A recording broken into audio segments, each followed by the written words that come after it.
11 Mars Média présente, en partenariat avec la boutique FAP, GRP Caraïbes.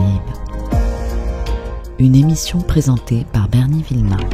Un mois, un invité, une expérience.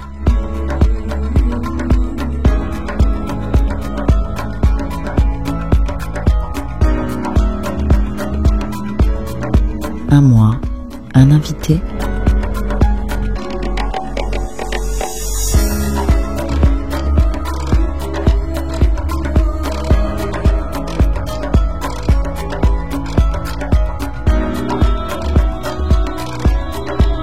un mois, un invité, une expérience. Groupe de recherche paranormale Caraïbes. Ce soir, j'accueille quelqu'un qui est très complet puisqu'il est non seulement voix off, il est musicien, il est gamer, il a une chaîne qui s'appelle Chasseur de fantômes. J'ai le plaisir d'accueillir Guillaume Durieux alias GusDX. Bonsoir Monsieur GusDX. Bonsoir, bonjour. Enfin. Bonjour, bonsoir. Merci de me recevoir. Merci Bernie. Merci à toi parce que je te suis depuis le départ. Je connais un peu ta carrière, je sais un peu qui tu es, enfin, en tout cas, ce que tu laisses paraître, on va dire. J'espère que je laisse paraître des choses pas trop mal, pour le coup. Écoute, oui, parce que, bon, alors toi, au départ, t'as commencé, t'as créé ta chaîne en mai 2012. Ta première publication est du 15 mai 2012. Et t'as aussi une chaîne de gaming, ouais. Entre autres avec la série d'horreur qui s'appelle Minecraft. Ouais, c'est à peu près ça. C'est un peu plus complexe, mais voilà. Mais c'est ça. Tu es là pour en parler. Et tu as une prod, hein, puisque ça s'appelle Gus Vidéo. Oui, là aussi c'est prod. Je sais pas ce que tu entends par prod, mais en fait j'avais créé ma chaîne s'appelle GusDX Vidéo, ouais, tout simplement. Ouais. Et ta première vidéo s'appelle Legend of Grimrock et qui est maintenant en privé ou en tout cas réservé peut-être aux abonnés.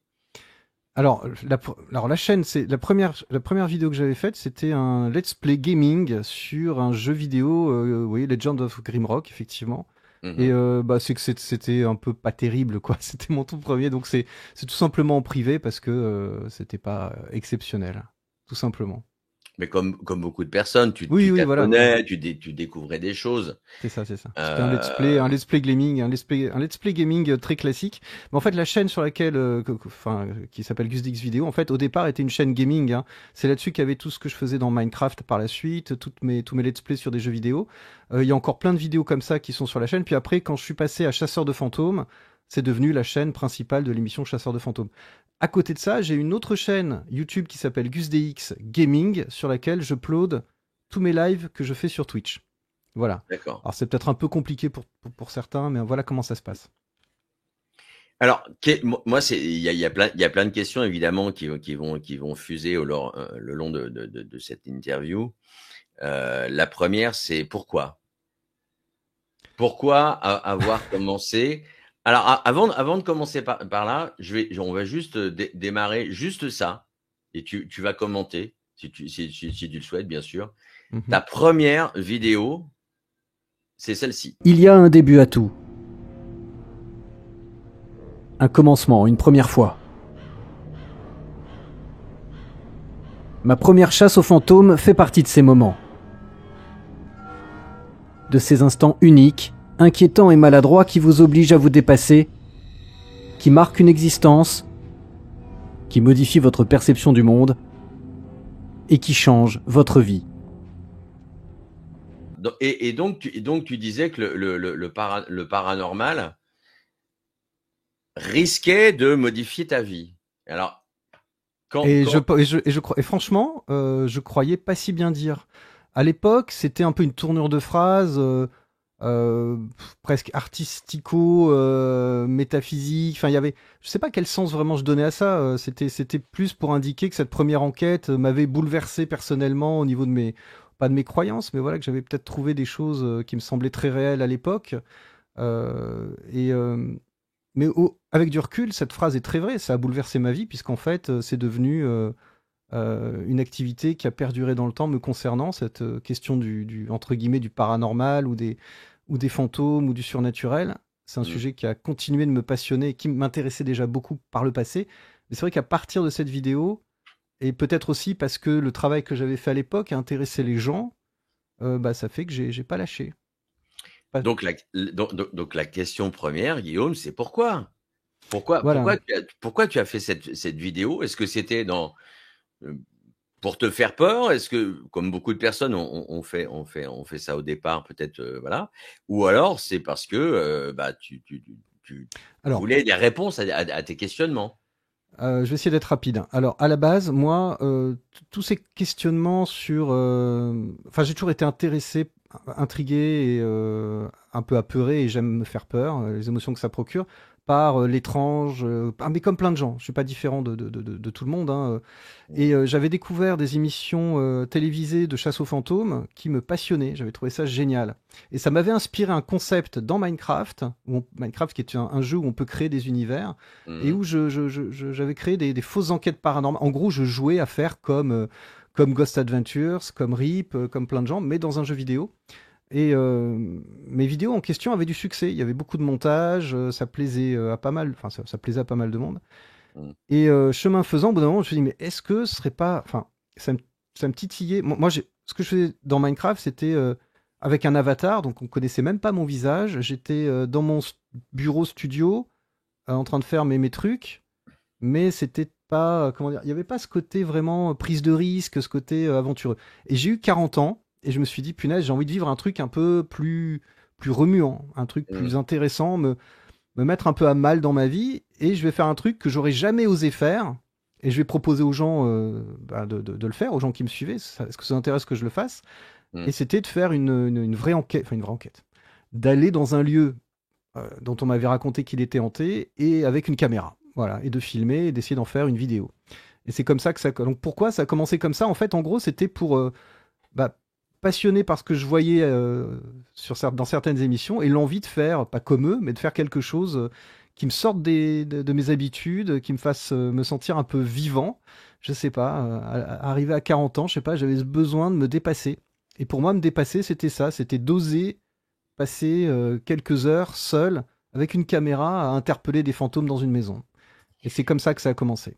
C'est vrai, Guillaume, faut pas se le cacher. Tu étais le premier en France à le faire de cette manière-là. Alors au départ, de manière un peu, je veux dire, amateur. Et là, vraiment, puisque ça fait 10 ans environ que tu fais ça. Et maintenant, c'est quelque chose de très professionnel. Tu es musicien. D'ailleurs, ça se voit bien, tu es dans ton studio, tu composes. Tu écris, tu réalises. En fait, est-ce que tu trouves que il y a 10 ans, tu n'étais pas un homme accompli? Est-ce que tu trouves que maintenant, tu es devenu un homme accompli? Alors, quand je disais tout à l'heure que quand dans l'intro du premier épisode, je dis ça a changé ma vie, machin, c'est vrai aussi parce qu'en fait, aujourd'hui, avec Chasseurs de fantômes, cette émission, j'ai l'impression que tous les métiers, tous les centres d'intérêt, toutes les choses qui me passionnent et toutes les choses pour lesquelles j'ai un peu de savoir-faire, parce que je me considère toujours comme un amateur, hein, qui apprend, qui s'améliore, mais toujours un amateur. Voilà, toutes ces choses qui m'intéressent, qui me passionnent, que je sais faire, j'ai l'impression de les avoir réunies et retrouvées dans Chasseurs de fantômes. Exemple, j'essaye de faire des voix off comme je peux, le plus qualitatif possible. J'ai fait de la radio, et c'est vrai que ça m'a appris à parler dans un micro. L'écriture, c'est quelque chose que j'ai appris à faire aussi. La musique, c'est vrai que je suis musicien depuis que je suis enfant. Enfin, musicien. J'en fais depuis que je suis enfant, et j'ai toujours été entouré de synthétiseurs. Et donc, je peux faire les musiques de mes vidéos. Caméra, c'est vrai que c'est quelque chose qui m'a finalement toujours intéressé de filmer. C'est quelque chose qui m'a toujours... et que j'avais jamais fait avant de commencer Chasseur de fantômes. C'est-à-dire que, vraiment, pour Chasseur de fantômes, j'avais une caméra Super 8 quand j'étais enfant, que mon parrain m'avait offert. Mais voilà, c'était pas... je faisais des films de famille. Mais ma vraie première caméra, c'était pour Chasseur de fantômes, et c'est quelque chose qui m'avait toujours attiré. Donc j'ai l'impression vraiment avec Chasseur de fantômes de mettre dedans tout ce que je sais faire. Donc ça réunit tout ce que j'aime, toutes mes compétences. Je sais pas si je réponds à ta question, mais enfin en gros voilà. Mais alors, ce que j'aime bien, tu sais que cette émission, puisque tu la connais un peu, Mhm. je dis toujours ce que je pense des invités. Tu es quelqu'un de touchant, tu es quelqu'un de humble, et vraiment, c'est tout à ton honneur, Guillaume, parce que quand tu dis oui, je suis juste amateur, je trouve qu'au niveau musical, t'es quand même plutôt pas mal. T'en as plein qui utilisent bon, moi, je suis le premier aussi, hein. La musique du générique, c'est un truc que j'ai acheté. Mhm. C'est pas. Alors, j'ai fait ça sur mes premières saisons de Chasseurs de fantômes, hein. Chasseurs de fantômes, la première saison, mes débuts, ma première année, je composais pas. Par manque de temps, ce qui me permettait aussi peut-être de faire des vidéos plus vite, ce qui est moins le cas aujourd'hui. Et c'est seulement après que j'ai pris le temps vraiment de me poser et de créer des tracks, des ambiances, et de travailler le son avec en grande majorité, mes propres. Alors j'utilise toujours quelques bruitages, quelques sons qui sont dans des banques de sons, je sais pas moi, des whoosh, des hits, enfin voilà, des choses qui permettent, mais que je réadapte et que je mélange avec d'autres sons pour en faire quelque chose de très personnel. Et c'est vrai que c'est venu un peu après, donc ça doit faire maintenant depuis, ouais, ça fait faire depuis 8 ans que j'utilise mes propres musiques et mes propres. Donc j'ai une banque personnelle de tracks, de sons qui est immense aujourd'hui. Mais c'était pas le cas au début, hein. Au début, je prenais aussi des banques de sons. Ce qui est important dans une vidéo, les gens ne le savent pas, c'est qu'il y a une ambiance sonore à faire. Et toi, à chaque fois, c'est bien, quoi. C'est quand tu vois, par exemple, ta dernière vidéo dont on a parlé quand on était en off, qui est sur la Dame Blanche, je trouve que ton approche maintenant est bien mieux qu'au départ. Il y a eu, alors cette histoire, on va rapidement, parce que je suis pas pour le YouTube drama, il y a eu cette histoire avec la Tour Moncade, qui est ce qu'elle est. Mhm. Et quand tu vois maintenant ce que tu fais et ce que tu as fait entre-temps, parce que c'est vrai qu'à un moment, tu as dit, bon, j'en ai marre, j'arrête, chasseur de fantômes. Ouais, ouais, ouais. Et là, je te découvre en tant que dans une autre facette sur laquelle je ne m'attendais pas du tout quand tu as fait de la fiction. Et le pire, Mhm. c'est que les gens ont tellement eu l'habitude de te voir sur des choses réalistes qu'ils se Mhm. sont dit, mais c'est quelque chose de vrai.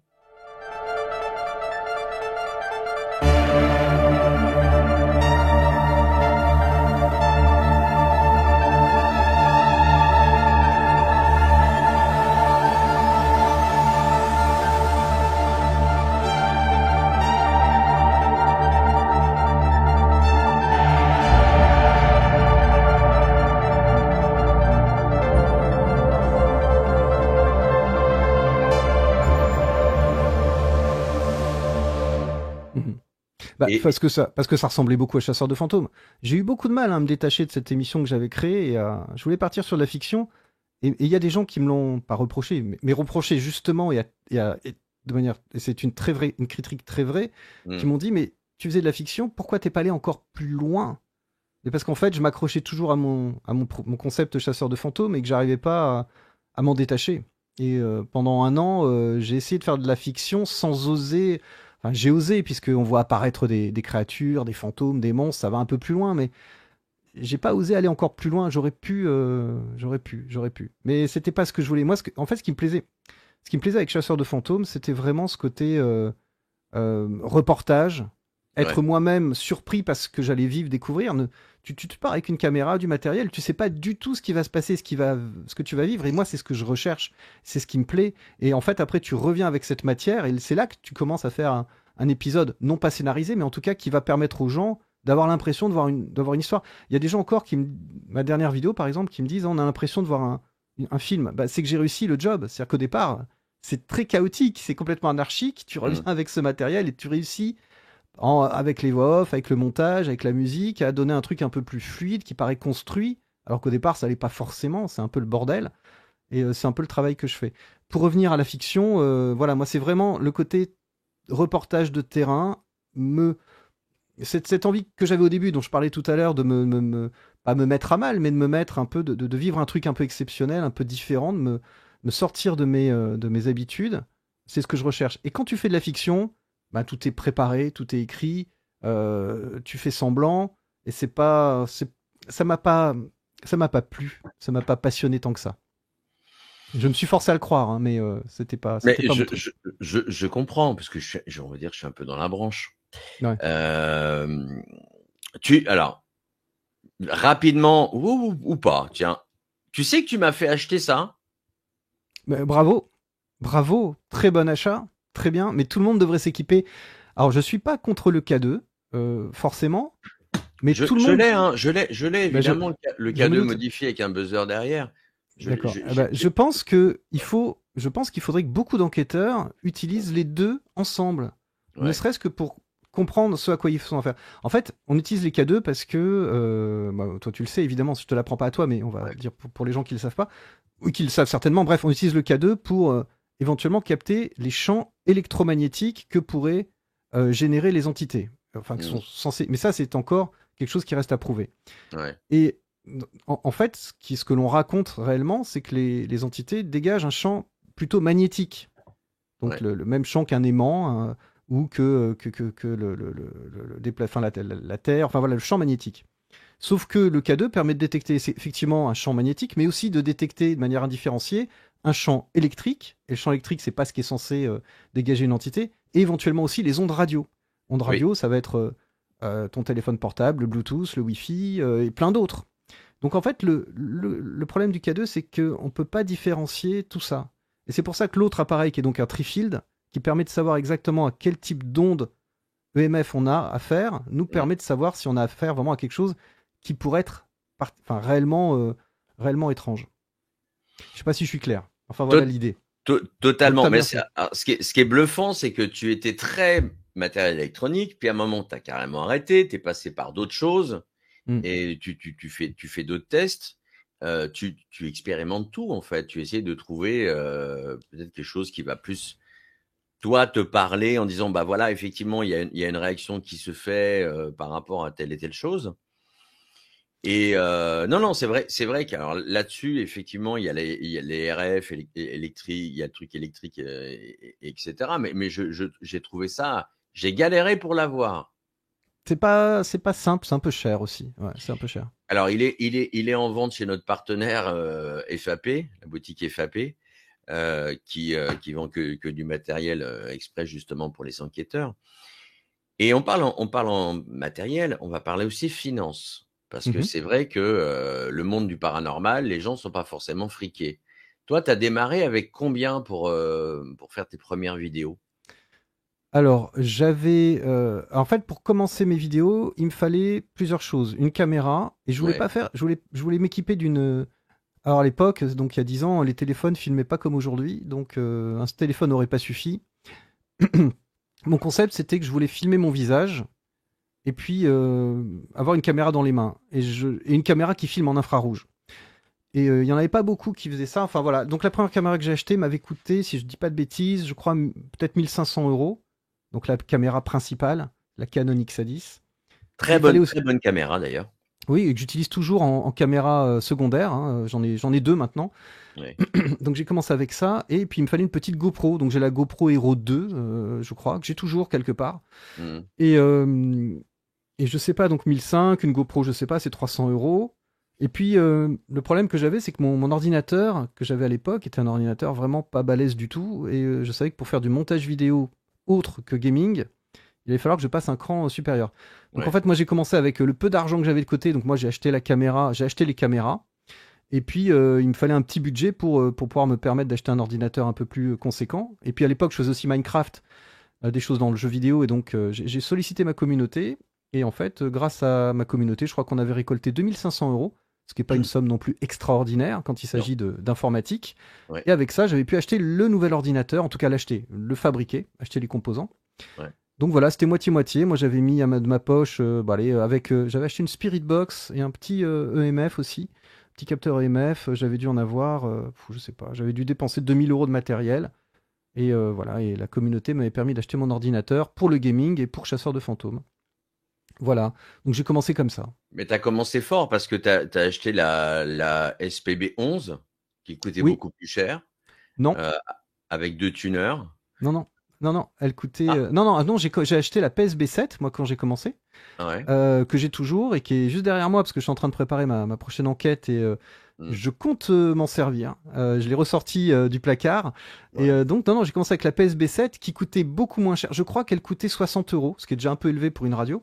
Mais aujourd'hui, je crois qu'on la trouve à 160, 170 €.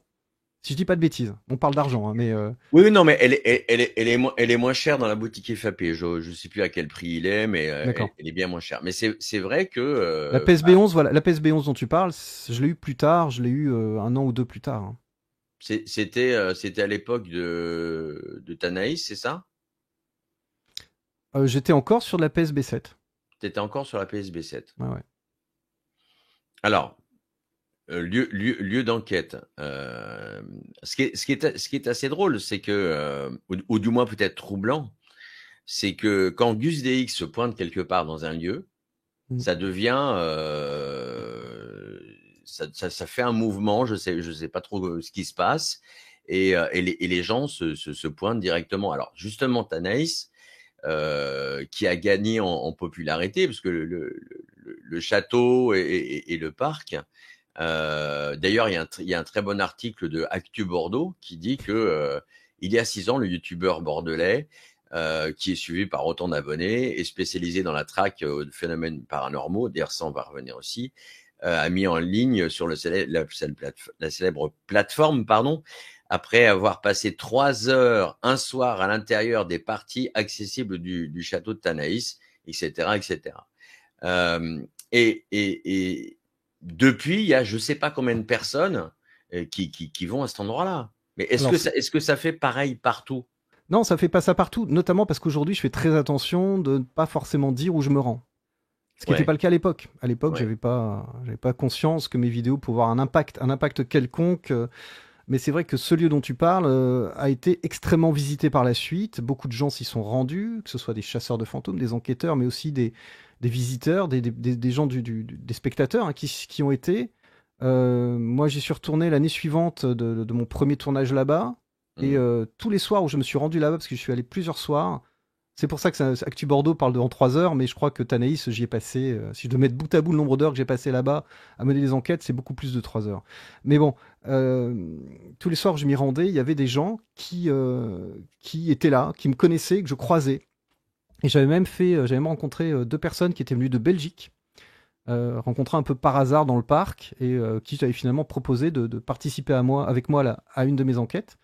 Ça s'était fait de manière un peu comme ça, spontanée, et qui venaient pour me rencontrer. Donc c'est devenu, pas un lieu de pèlerinage, le mot est exagéré, mais oui, les gens venaient beaucoup. Et ça a causé des soucis, puisque on m'a demandé d'enlever mes vidéos.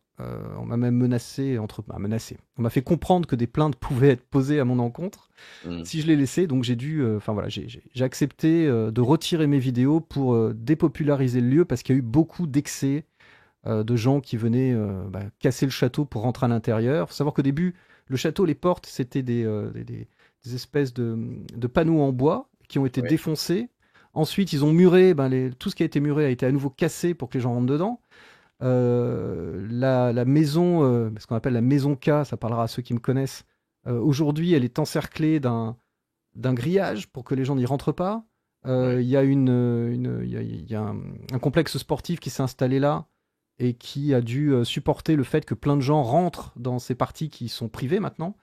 Donc voilà, c'est pour ça qu'aujourd'hui mes vidéos sur Tanaïs, je les ai toutes enlevées pour participer à cette entre guillemets dépopularisation, un peu malgré moi, du site. Mais ça ne fait pas ça pour toutes mes vidéos, pour répondre à ta question. Est-ce qu'on peut revenir sur l'article de Actu Bordeaux que tu as cité ? Bien sûr, on va parler d'un certain monsieur Brett, qui à l'époque 82 ans, connaisseur du château et de la caserne militaire dont tu as parlé. Mais alors attends, juste brièvement, si on a envie de voir Tanaïs, est-ce qu'on peut le voir encore ou pas? En VOD par exemple. Non, il est pas en VOD, je l'avais complètement retiré, et puis il y a quelqu'un qui m'a demandé qui voulait les revoir, donc je les ai mises en fait en mode que pour les membres sur ma chaîne, mais ça va pas rester. C'était très temporaire, voilà. Mais a priori non. C'est dommage, parce que vraiment j'ai apprécié. En plus, il t'est quand même arrivé plus qu'une bricole, justement. Ça a été, en fait, Tanaïs, maison de cage dont tu parlais. Ouais. C'était l'enquête qui faisait que j'avais prévu d'arrêter après 2 enquêtes, de plus toucher à ça. C'était fini pour moi, et au final, j'y suis J'y suis revenu quelques mois plus tard. La queue entre les jambes, ça a été très dur de reprendre. Je me souviens que l'enquête suivante se passait dans une maison chez des particuliers, maison qui avait été abandonnée parce que, a priori, il s'était passé des drames. Et ça avait été très très difficile de faire cette nouvelle enquête suite à ce que j'avais vécu ou pensé vivre à Tanaïs.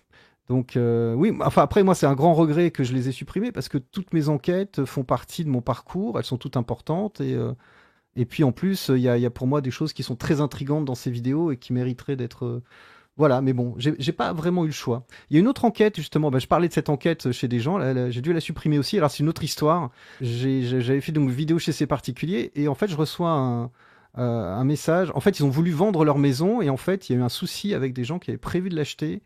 Et qui ont découvert ma vidéo et qui, suite à ça, n'ont plus voulu acheter la vidéo pensant qu'elle était hantée.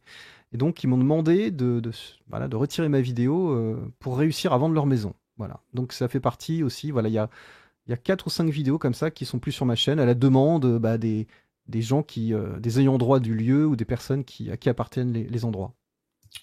Alors, on revient sur cet excellent article, pas du tout, sur l'article d'Actu Bordeaux.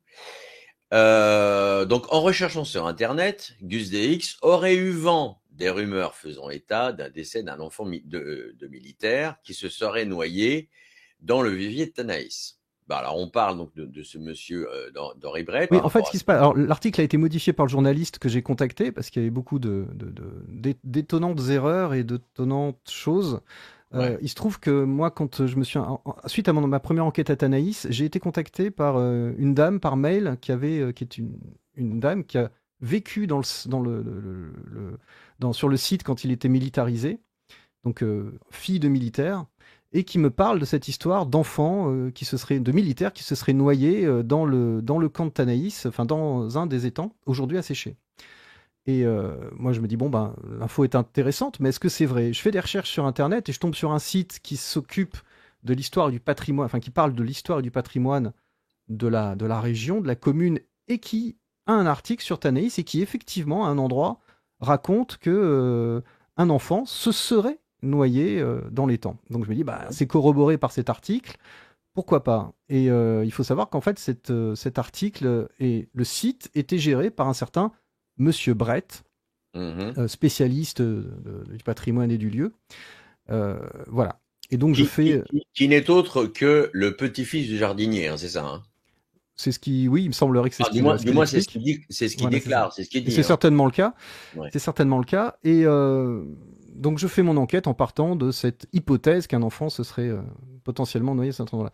Et ce qui se passe, c'est que donc Actu Bordeaux sort un article et avec une interview de Monsieur Brett. Et dans son interview, Monsieur Brett raconte que j'ai inventé l'histoire d'un enfant noyé.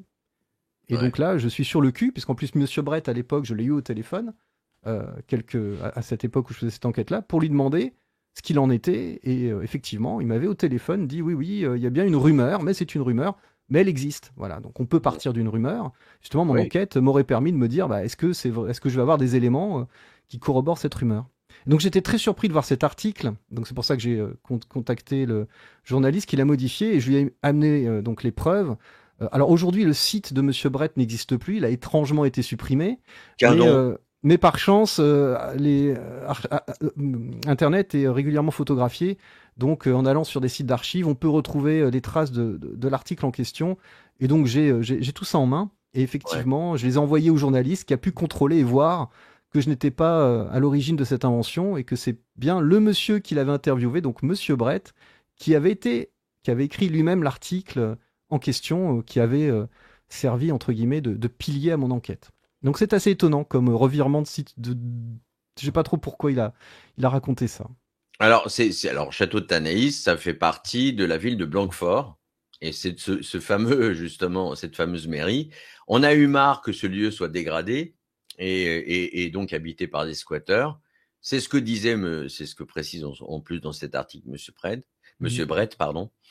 Et donc, comme tu as dit, à clôturer. Les gens apparemment sont en quête de spectres ou d'ectoplasme, ils espèrent voir des choses, en sachant que, toi et moi on le sait, on peut pas. Il y a des choses qu'on peut voir, mais c'est le cerveau qui peut générer ça. Mais la vidéo, elle ne ment pas. Donc, s'il y a vraiment quelque chose, ça se voit en vidéo. Mhm. Voilà. Mais c'est vrai que ça fait partie des.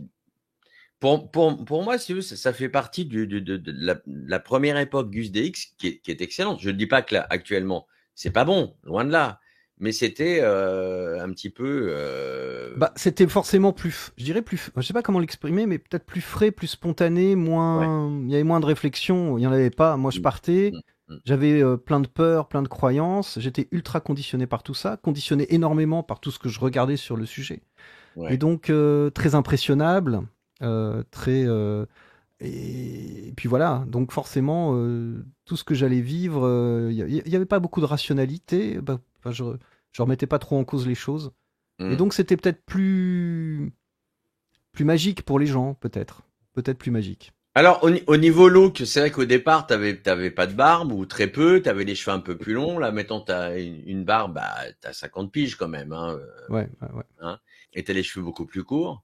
Ouais. C'est vrai que bon, alors, moi je vous invite à aller voir la chaîne de Gus DX si vous la connaissez pas, parce que j'ai bizarrement autour de moi, j'ai dit bah tiens, j'avais Guillaume Durieux, Gus DX, je sais pas qui c'est. Enfin bon, il y a plein de gens qui n'ont pas. Mais oui, et heureusement, c'est rassurant. Oui, il y a plein de gens qui me connaissent pas, ça me permet.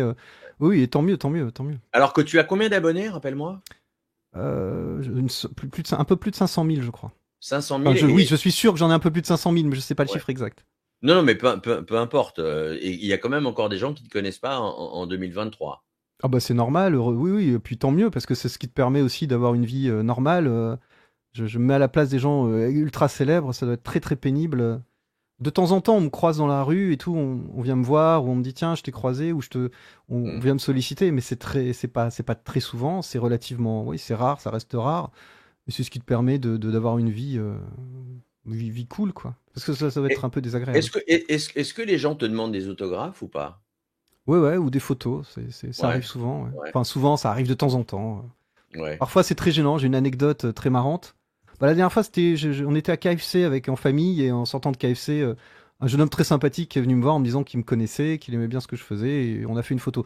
Mais alors, moins marrant, on était à la plage il y a quelques années, je vais aux toilettes, donc t'es en maillot de bain, tongs, t'as du sable partout, t'es cramé par le soleil, tu vas aux toilettes avec ton petit sachet de Kleenex, de mouchoir en papier, et donc je sors des toilettes, et là devant moi, je tombe sur une dame avec ses 2 enfants, et qui me dit excusez-moi, vous êtes Gus DX?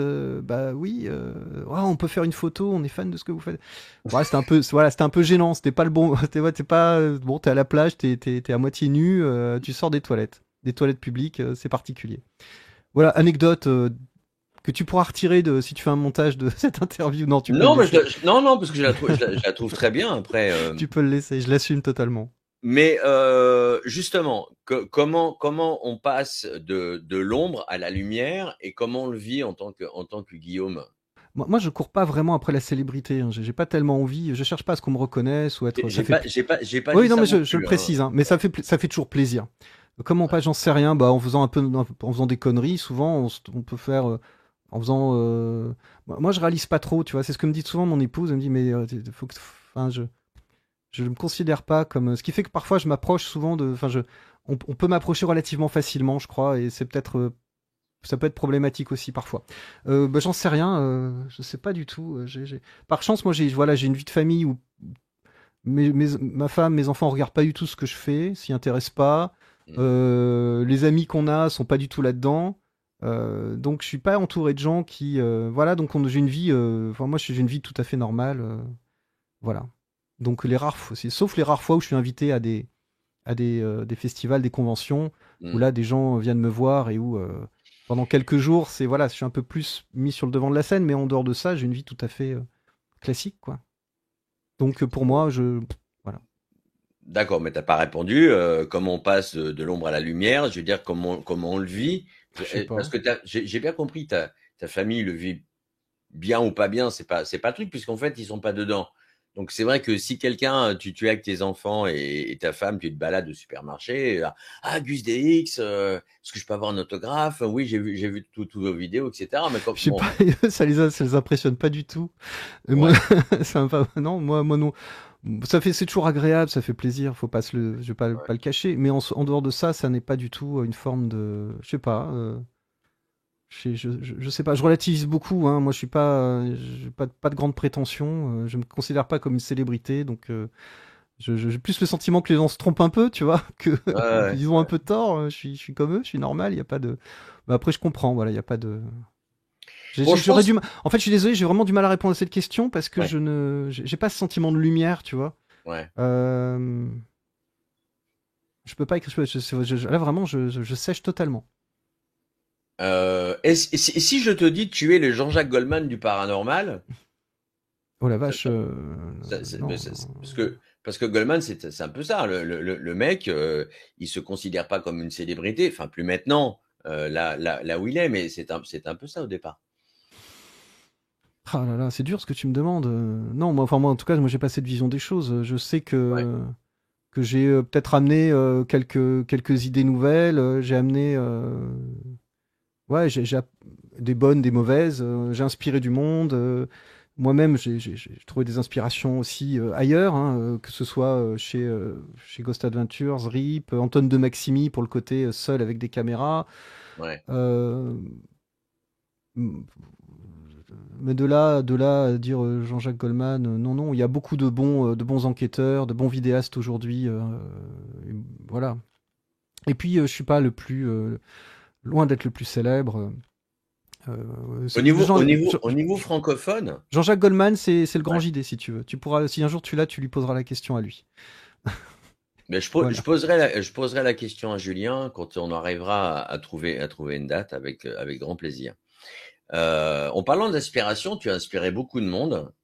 J'en ai fait partie, hein, parce que c'est pour ça que j'ai monté l'association.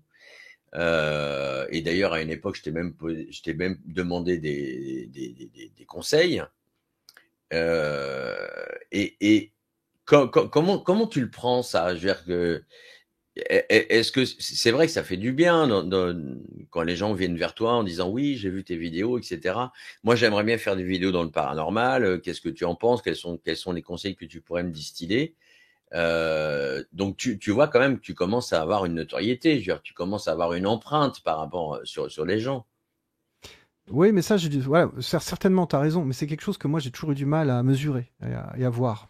Ouais, Moi, au début, donc un an après que je commence Chasseur de fantômes, il y a beaucoup de vidéastes qui se sont mis à faire ça, à partir seul avec des caméras. Et c'est vrai qu'au début, c'est pas que je le vivais mal, mais j'avais l'impression d'avoir réussi à créer quelque chose d'assez unique, d'avoir mon bébé, un truc que personne ne faisait, d'avoir mis un peu des codes un peu personnels sur tout ça. Et j'avais pas réfléchi au fait que ça allait pouvoir être inspirant pour d'autres et que d'autres allaient faire la même chose. Et donc c'est vrai qu'au début, je le vivais pas que je le vivais mal, mais ça m'embêtait un peu, c'est vrai. Et aujourd'hui, je suis considéré comme tous les autres. Il n'y a pas de ouais, premier, il y a pas de c'est lui qui a commencé avant l'autre et tout. ouais. Voilà. Mais donc je le vivais assez mal. Aujourd'hui, je trouve que c'est plutôt flatteur, effectivement. C'est ce que je me dis. Finalement, regarde, t'inspires, c'est que tu fais peut-être des choses pas si mal que ça. Voilà. Après, j'aime bien être inspiré les gens dans ce que je fais de bien. J'ai fait pas que toujours des choses parfaites. Je suis loin d'être quelqu'un de parfait. Je suis comme tout le monde, avec mes défauts, mes imperfections, mes faiblesses, mes erreurs de parcours. On en fait tous à différents degrés, évidemment. Mais donc, je suis pas différent des autres. Je suis loin de penser et de vouloir être parfait. Mais donc, je préfère inspirer positivement. Si on prend les meilleures choses de ce que je fais, c'est super. Et c'est pas Le- toujours le cas. il y a juste une chose, moi, qui me dérange avec les années, Ouais. en ce qui te concerne, c'est le Mhm. nom chasseur de fantômes. Parce qu'en fait, tu n'es pas chasseur de fantômes. Tu es vraiment enquêteur en paranormal. Alors, chasseur La, de fa- fantômes. la, la façon dont tu travailles, hein, on est bien d'accord, hein, Guillaume, hein. Bah, en fait, ouais. En fait, Non, mais le chasseur de fantômes, communément, c'est celui qui va aller dans une maison pour les faire partir. c'est Et ça. il y a des gens qui ont le sentiment que chez eux, il y a des présences et qui tiennent pas à ce que ces présences soient là. Et en général, ils vont faire appel à un chasseur de fantômes. C'est quelqu'un qui va être soit médium, soit pratiquer des rituels qui vont permettre de vider le lieu de ces entités Mm, mm, mm. néfastes, souvent Ouais, pour la famille qui vit sur place. ouais. Effectivement, c'est pas quelque chose que je pratique. Moi, c'était plus chasseur de fantômes. Bon, déjà, je cherchais un nom d'émission à l'époque et je galérais, je trouvais pas. Et au final, c'est vraiment par simplicité. Je me suis dit, ben, appelle ça chasseur de fantômes.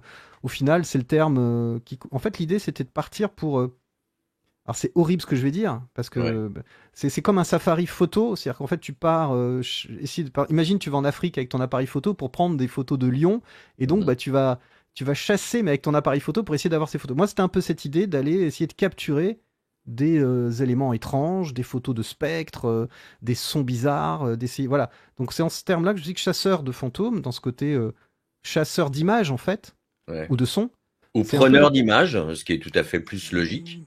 Voilà, donc c'était un peu dans ce sens-là, l'idée du chasseur de fantômes. C'est effectivement pas quelqu'un qui va les faire partir ou les chasser au terme dans l'idée de les tuer ou de les... En plus, a priori, un fantôme est déjà mort. Oui. a priori. Ouais. Mais voilà, donc c'était plus dans cette idée de capture, même si voilà, c'est pas non plus les âmes ou les fantômes, s'ils existent, sont pas forcément bon... J'allais dire comparable des animaux, mais pourquoi pas aussi, les animaux tout est très, très respectable, tous les êtres vivants sont au même niveau, à la même échelle. Sauf que là, ils sont morts. Oui, voilà. Mais donc chasseur de fantômes, je comprends que beaucoup pensent que c'est pas adapté.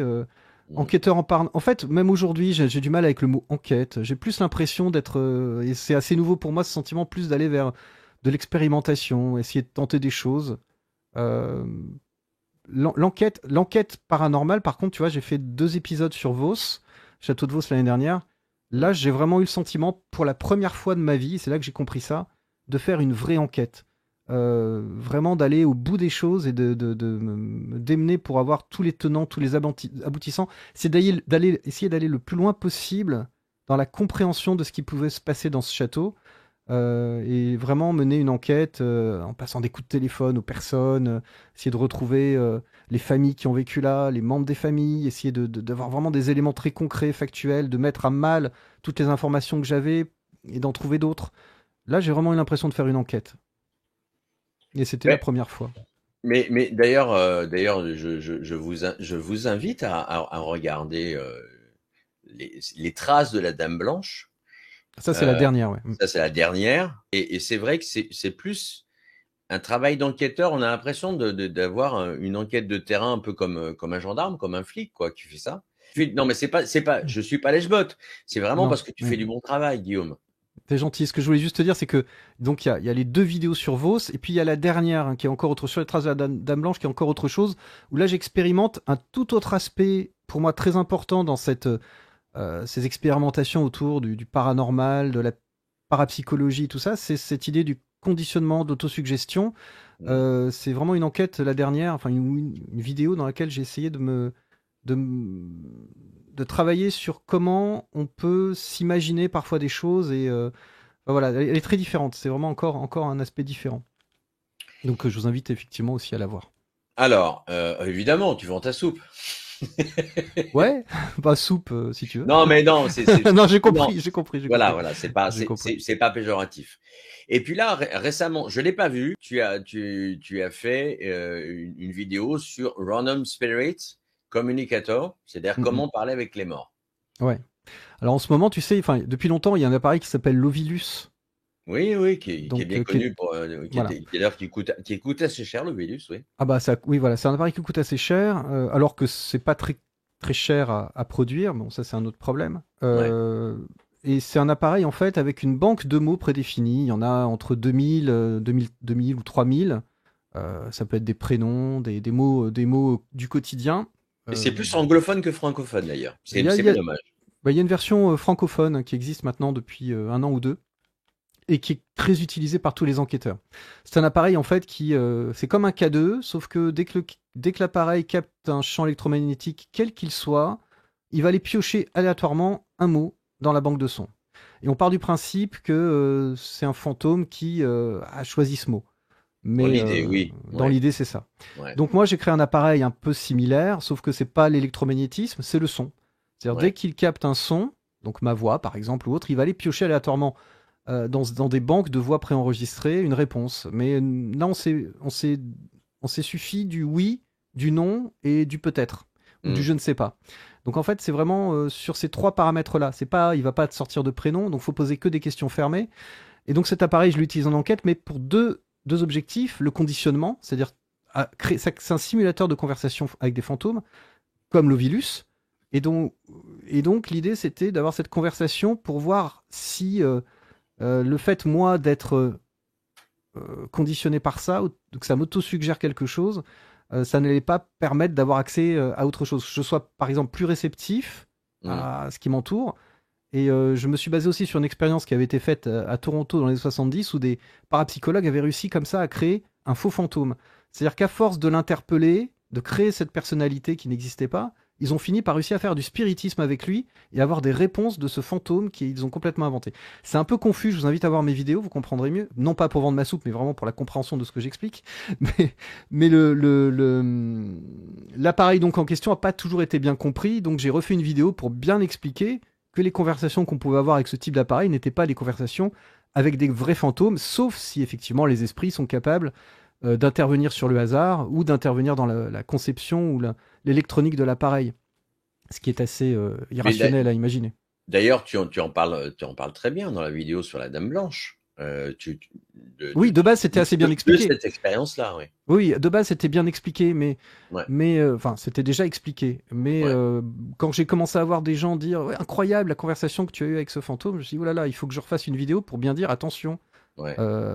Warning, c'est pas forcément le cas. C'est attention, voilà. C'était important pour moi quand même de repréciser tout ça. Bon alors dans les dernières, enfin non, il y a eu, je sais même pas combien tu as d'enquêtes tellement tu en as fait en fait. Ben en fait non, pas tant que ça. Ouais. J'en ai pas fait tant que ça. Alors il y a celles qui ont été, j'en ai enlevé 5 de ma chaîne. Ouais. Il me semble 4 ou 5. Ouais. Mais au bout du compte, 6, 12, 24, il doit y avoir une trentaine de vidéos d'enquêtes paranormales en une dizaine d'années, et c'est très peu parce que les autres sont beaucoup plus productifs. Mais est-ce qu'ils ont la même qualité, Guillaume? C'est ça le truc. Parce que toi, tu sors vraiment un truc. Alors, j'ai eu des retours comme quoi, ouais, on dirait du TF1, etc. Je pense que ça, tu le prends bien, évidemment. Mais il y en a d'autres qui le font très bien. Je pense à Obscur, par exemple. Et c'est pareil, ils font pas non plus. D'ailleurs, qui sera en interview à la rentrée en octobre. Obscur, il y a une qualité de réalisation qui est extraordinaire. Ça fait partie pour moi des meilleurs. Oui, en termes, alors on parle de réalisation. Alors je dis pas que je juge pas le reste. Enfin, je veux dire, chacun a sa façon de fonctionner, de mener ses enquêtes, et chacun a ses orientations, ses convictions, ses expérimentations. En termes, là, moi, je veux juste dire que j'étais vraiment sur la réal. Ça fait partie pour moi en France des meilleurs. En France, parce que si tu vas à côté, chez nos amis suisses, t'as le Grand JD. Ouais. Avec son émission spéciale là-dessus, qui est aussi bluffant. Moi, j'ai souvenir de la maison Winchester.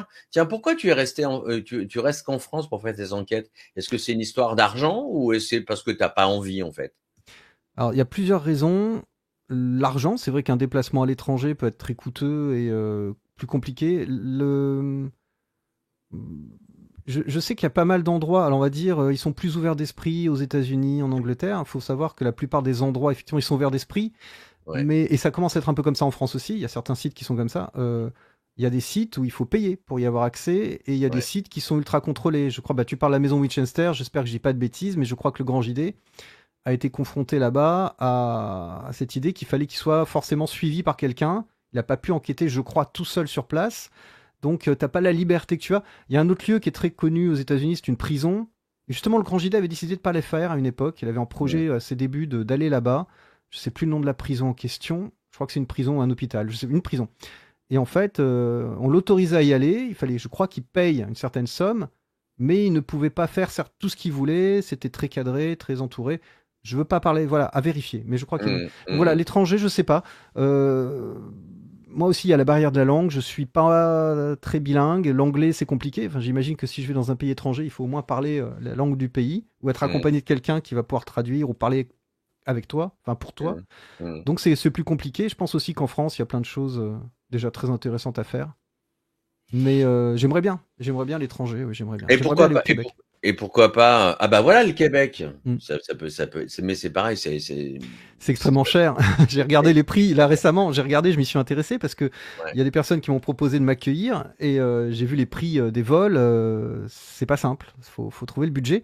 Bah, c'est minimum 800 €, c'est comme pour venir en Guadeloupe, en fait. C'est ça. Ouais. Et alors, parce que Faut les sortir. ça a augmenté à l'époque. Après, c'est un choix. Bah, je sais que, par exemple, je prends Vos, la vidéo que j'ai fait sur les vidéos que j'ai fait sur Vos l'année dernière, les deux, Ouais. bout à bout, tous les frais, que ce soit le matériel, l'hébergement sur place, les déplacements, je crois que j'ai dépensé 2000 € pour faire Alors, cette enquête. mais voilà, parce que les gens ne se rendent pas compte. On va prendre le château de Vos. Il faut bien que tu payes l'hébergement, il faut bien que tu payes ne serait-ce que la bouffe, tout ça.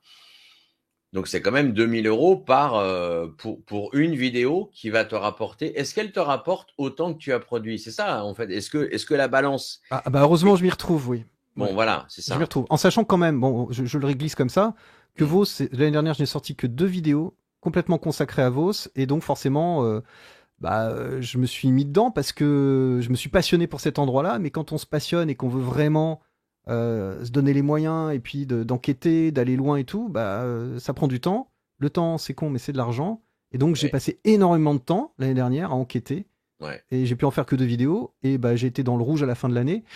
Et c'est aussi pour ça cette année que j'ai décidé de ne pas refaire des choses aussi ambitieuses parce que je ne peux absolument pas me le permettre. Là, cette année, c'est pour ça que j'ai décidé de faire des vidéos plus à taille humaine, un peu plus simples, des enquêtes plus raisonnables, qui sont peut-être moins ambitieuses, qui me passionnent tout autant, c'est pas la question, mais qui me mettront pas. Là, c'est très compliqué de sortir pour moi 2 vidéos très travaillées dans l'année qui ont eu un certain succès, hein, c'est pas la question, qui ont très bien marché.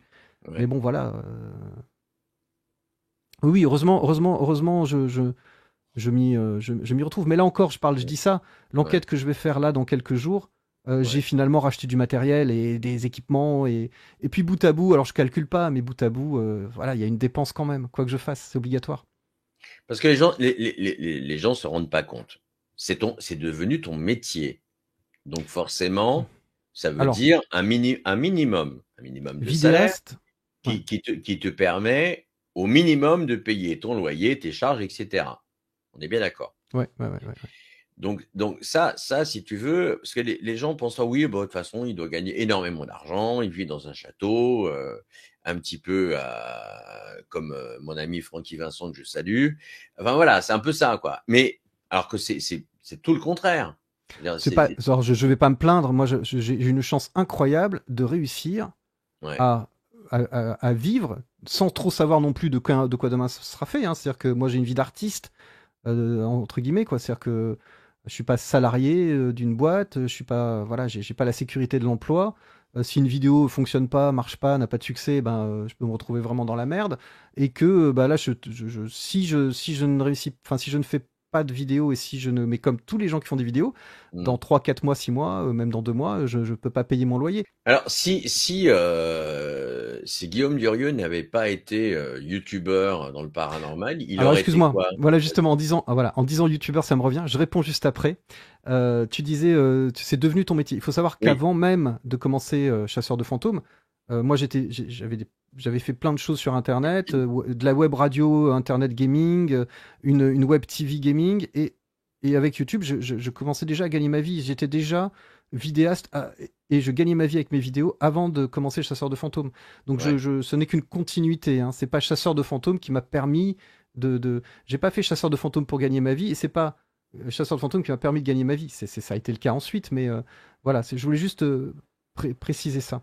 Si Guillaume Durieux n'avait pas été chasseur de fantômes, donc pas youtubeur, il aurait fait quoi? Charcutier, boulanger, horloger? Non, j'aurais adoré. Là, je rêverais de faire plus de musique, d'avoir le temps de le faire et de faire de la production musicale. Ça va, j'espère avoir le temps et l'énergie pour ça en plus un jour ou l'autre. Mais je trouve jamais le temps complètement. Non, je pense qu'aujourd'hui, même aujourd'hui, si je devais arrêter chasseur de fantômes, et par moments, j'ai des gros moments de doute, et comme tout le monde dans sa vie professionnelle souvent. Oui, c'est légitime. Voilà, comme tout le monde, c'est pas différent. Je pense que je ferai que du streaming. Je deviendrai streamer sur Twitch. Je ferai une prog toute la semaine en faisant des streams tous les jours, 5 jours sur 7. Et voilà, je sais pas si ça marcherait, mais je pense que je pourrais plus ou moins m'en sortir. Surtout, ce serait super kiffant à faire. Donc si demain j'arrêtais chasseur de fantômes, je pense que je ferais que ça.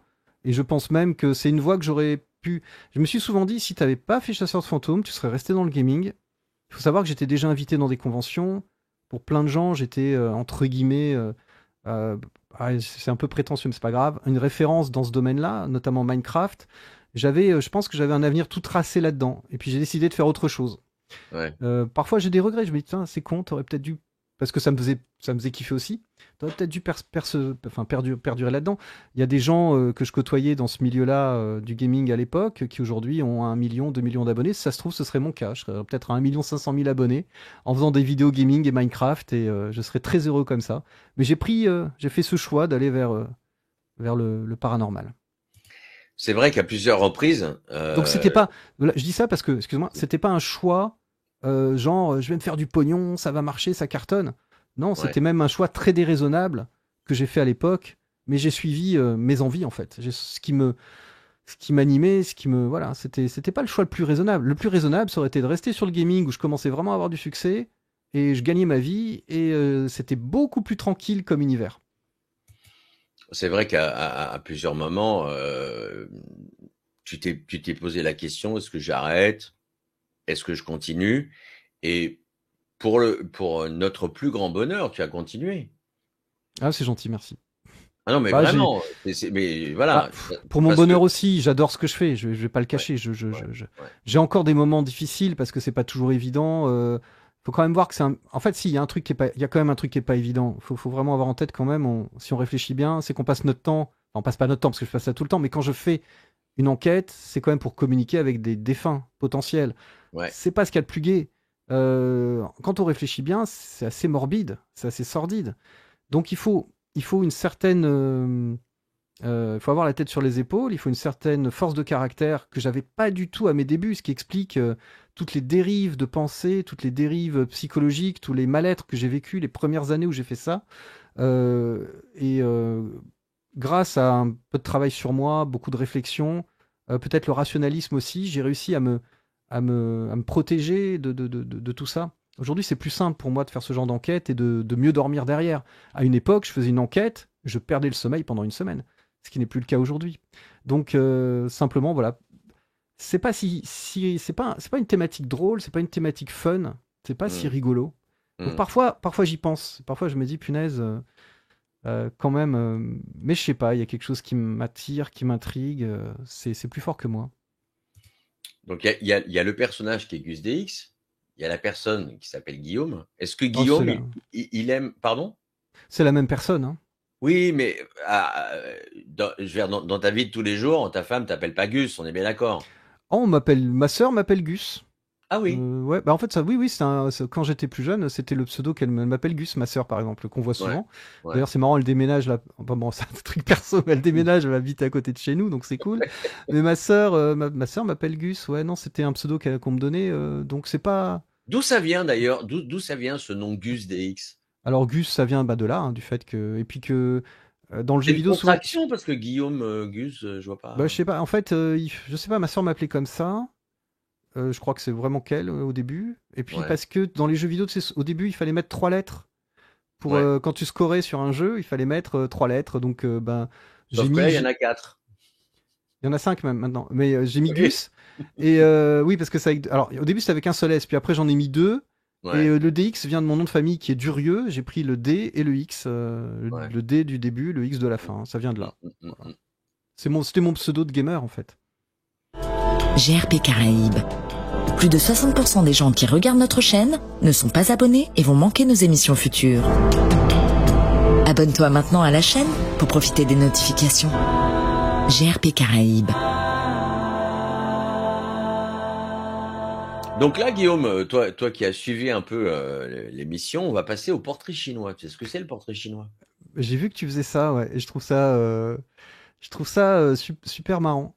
Oui, je vois tout à fait ce que c'est, oui. Et voilà. Je suis très inquiet parce que j'ai vu sur certaines de tes émissions les questions que tu poses en me disant mais qu'est-ce que je répondrai à ça, et je suis pas sûr de trouver systématiquement, hein. Donc j'espère que j'ai des jokers. Ah, ça c'est notre ami Reynald Roussel qui a commencé à vouloir un joker, mais bon, non, c'est sympa. On va commencer par la première question. Allez, face caméra, c'est parti. Guillaume, si tu étais une saison Laquelle serait-elle et pourquoi? Alors, ce serait une saison.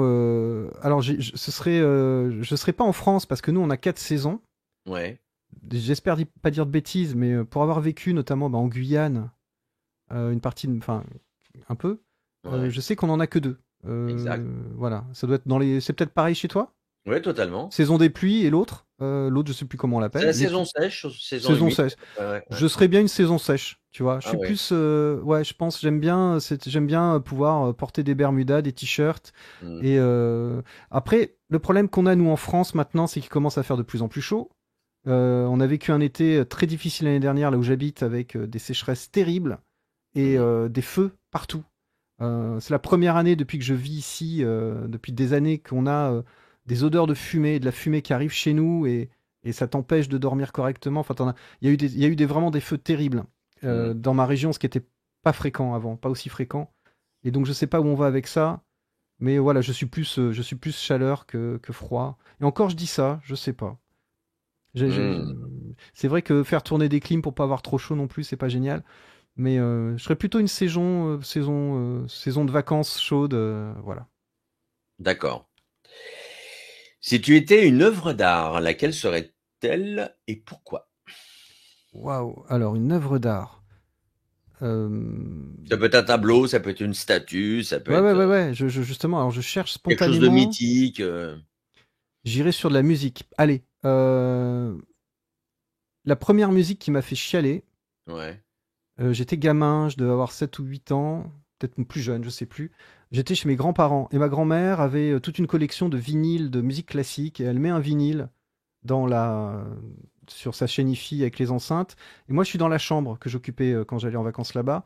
Tout d'un coup, j'entends une musique classique partir avec cette mélodie qui fait venir les larmes. C'est la première fois de ma vie que j'ai Ouais. une émotion en écoutant de la musique. Mais pas une émotion, tu sais, où tu te mets à danser, ça fait danser.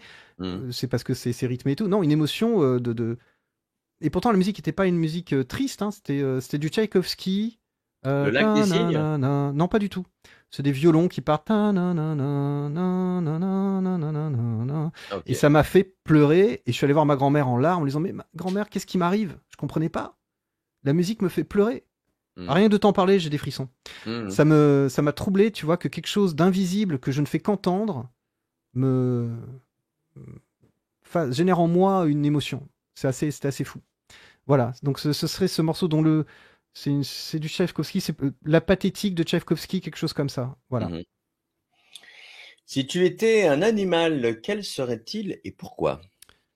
Euh, c'est très difficile comme question parce que je crois que c'est très dur d'être un animal.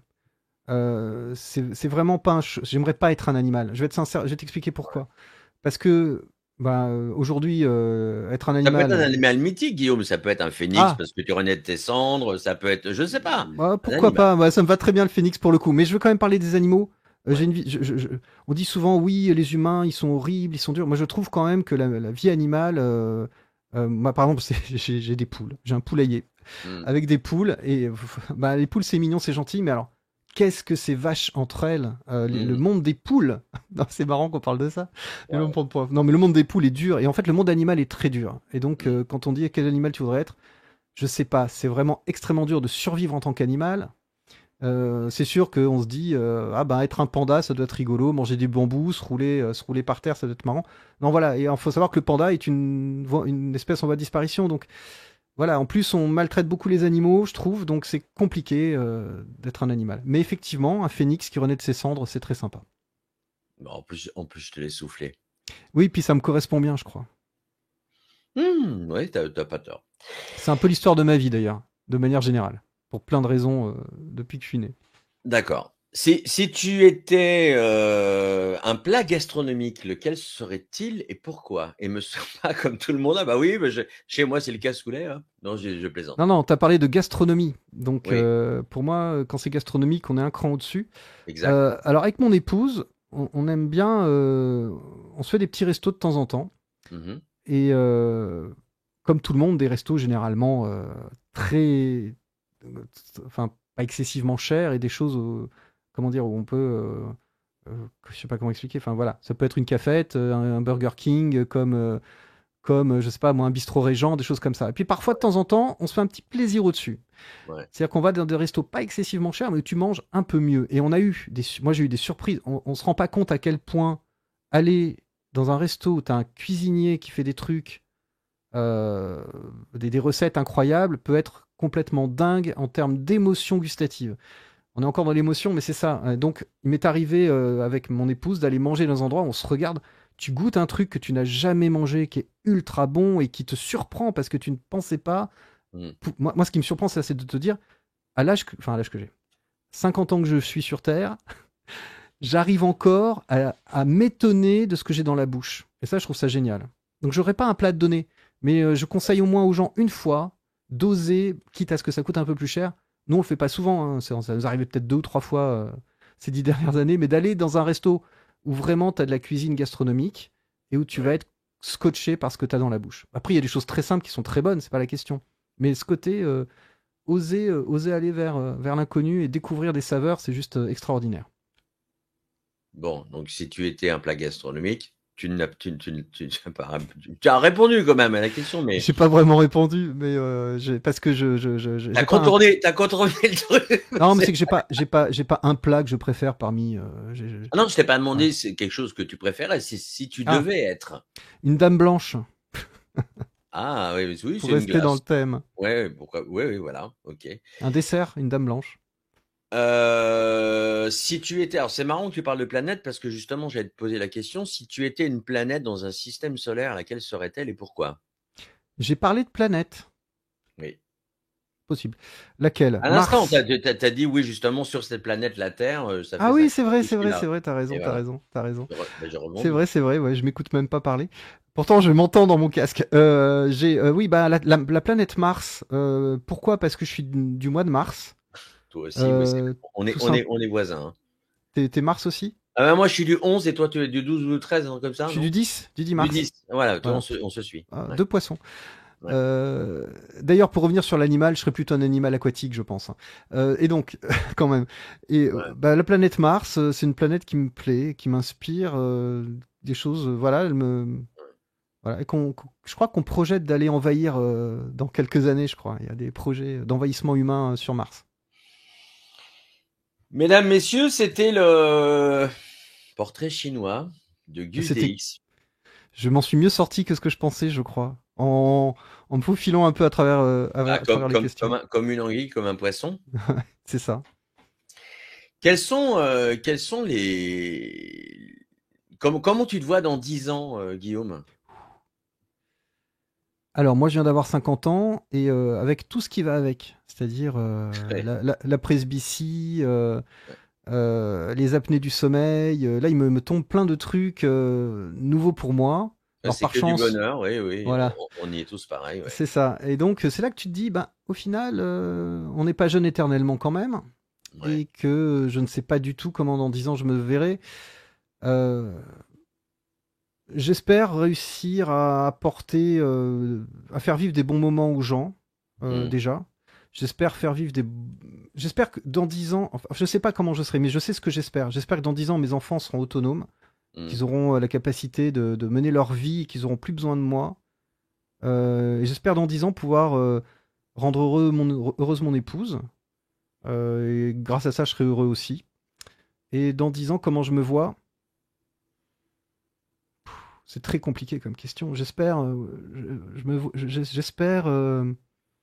qu'on aura réussi peut-être à s'acheter une petite maison avec mon épouse. Là, on est en location, on n'a pas les moyens de faire autrement. Mais on espère un jour pouvoir avoir notre chez nous à nous et vivre heureux, tout simplement. Et si dans 10 ans, j'aurai 60 balais, je pense que je prendrai jamais vraiment ma retraite. J'ai tellement de projets que j'ai pas en musique. J'aimerais bien pouvoir écrire des choses aussi. Je sais pas où la vie va me mener. Peut-être que dans 10 ans, je continuerai à faire 3-4 vidéos de chasseurs de fantômes par an. J'en sais rien du tout. Enfin voilà, j'ai essayé de répondre, mais c'est pas évident. C'est vrai qu'on parle de retraite. C'est un sujet qui est un peu tabou en ce moment, mais est-ce que tu te vois retraité, toi? La réponse, elle est non. Quand tu fais un choix, en fait, quand tu fais un choix de vie, alors, moi, j'ai pas une carrière prédéfinie. Je suis pas carriériste. Carriériste. Merci, très dur à dire ce mot. Carriériste. Ouais. Et en plus, bon, je vais avoir une petite retraite, mon épouse aussi, on n'a pas beaucoup cumulé, même si je le fais encore aujourd'hui, hein, grâce à mon statut d'auto-entrepreneur. J'espère, je sais pas, je pense que je travaillerai peut-être comme je peux un peu toute ma vie.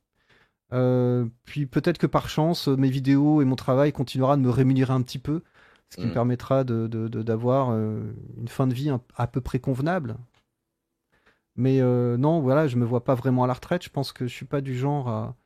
J'ai tellement de trucs que j'aime faire. Et puis j'ai besoin d'être créatif. J'ai besoin vraiment d'être créatif. Donc, sauf si ça s'estompe avec le temps, je pense que je le resterai. Alors tu parles de, il y a un moment, tu as évoqué ton cancer. Est-ce que tu veux qu'on en parle ou pas du tout? On peut? Alors, on l'a évoqué en off, avant de, je crois. Oui, Totalement, ouais, totalement, on totalement. peut, oui, on peut en parler. Et par rapport aussi au handicap, parce que même si tu es pas reconnu en tant que, non, Bah, la chance que, enfin, moi j'ai eu une, pas une reconnaissance, mais suite à mon problème de santé, j'avais eu, comment on appelle ça? Un 100%, tu sais, enfin voilà, il y avait. ouais, ouais, Mais en fait, moi, mon souci ne m'handicape pas tant que ça. J'ai juste une jambe un peu abîmée avec une cicatrice et des douleurs parfois. Mais ouais. en dehors de ça, c'est pas quelque chose qui m'empêche, moi, je me considère pas, moi, comme ayant un handicap. D'ailleurs, on évoquait en off, dans l'une de tes fictions, quelqu'un qui était en situation de handicap et qui a fait actrice dans un de tes épisodes. Ouais. Et je trouve ça plutôt sympa. Moi, je suis en situation de handicap. Parce que c'est vrai qu'en général, les personnes en situation de handicap ont une force beaucoup plus grande que les personnes qui sont valides. Bah, si Est-ce tu que... veux bien, je Ouais. peux parler de cette personne qui avait joué ce rôle Vas-y. du fantôme. C'est une personne incroyable, qui a une force de caractère folle, qui assume totalement son handicap, qui travaille, qui a tout fait pour... qui se... Non pas qu'elle l'accepte pas et qu'elle se bat contre son handicap, mais qui fait tout pour être comme tout le monde. Je la trouve formidable, même si on Mm, se côtoie plus trop aujourd'hui. C'est une personne qui, par exemple, conduit, qui travaille, c'est ce que je disais, mm. et qui assume totalement l'apparence entre guillemets qu'elle peut avoir, qui forcément est un peu différente, un peu particulière. Et c'est aussi pour ça que j'avais demandé à elle de jouer ce rôle-là, parce que je savais que ça allait donner un personnage un peu étrange, même s'il y a aussi une petite retouche vidéo qui a été faite par quelqu'un Ouais. sur cette apparition. Donc c'est une sacrée personne. Et donc, le regard que tu as par rapport au handicap, toi? Ça fait un peu partie de notre vie parce que Ouais. moi j'aime pas trop en parler. Ouais, si, je peux en parler. C'est pas que j'aime pas trop en parler, mais c'est que c'est toujours compliqué. J'ai eu un enfant euh, autiste. Quand Mm, je dis j'ai eu un enfant, mm. c'est parce qu'en fait mon enfant, mon fils, et c'est une sacrée revanche sur la vie. J'ai un respect profond pour lui. C'est un exemple pour moi, il le sait Ouais. peut-être pas d'ailleurs. S'il regarde cette vidéo, il le saura comme ça, faudrait que je lui dise. Mm. Parce que il revient pas qu'il revient de loin, mais aujourd'hui, bah voilà, pour tout te dire, il est un des meilleurs élèves de sa classe de lycée. Il a réussi à avoir une scolarité classique alors que c'était pas gagné. Il a été en hôpital, il a pas été facilement accepté au début. Il n'a pas pu faire ses premières années de maternelle comme tout le monde. Ça a été ses premiers pas au primaire ont été très compliqués. Il a été dans un institut particulier. Voilà. Et aujourd'hui, il est intégré comme n'importe quel autre élève. Il n'est pas du tout considéré comme étant autiste. Et là, il a des notes incroyables. C'est un des meilleurs élèves de sa classe. Il a fait des choix pour. Là, il va aller dans les études supérieures. Ouais. Et enfin voilà, je suis fier de lui, terriblement fier de lui. Et puis, bah, on a la malchance aussi que mon épouse a la sclérose en plaques. Et donc, avec des contraintes de soins hebdomadaires. Et on vit avec ça, quoi. Ça fait partie de nos vies. Donc, tu dois le savoir, puisque tu disais que tu avais un handicap, quand on vit avec, c'est une normalité pour nous. Ouais, donc tu as un regard totalement sain, quoi, c'est ça. Parce que Bah, souvent, de quand on voit une normalité. personne en fauteuil roulant, ce qui a été mon cas à une époque, les gens te regardent genre, waouh, quoi. C'est Bah, un peu ça. moi, je le Et connais. c'est dur quand c'est un handicap invisible. Tu vois, parce que Hmm. ta femme qui a une sclérose, à mon avis, extérieurement, ça se voit pas. Ça Sauf se quand voit pas vraiment, trop. Ouais. voilà, Hmm. c'est ça. Ouais.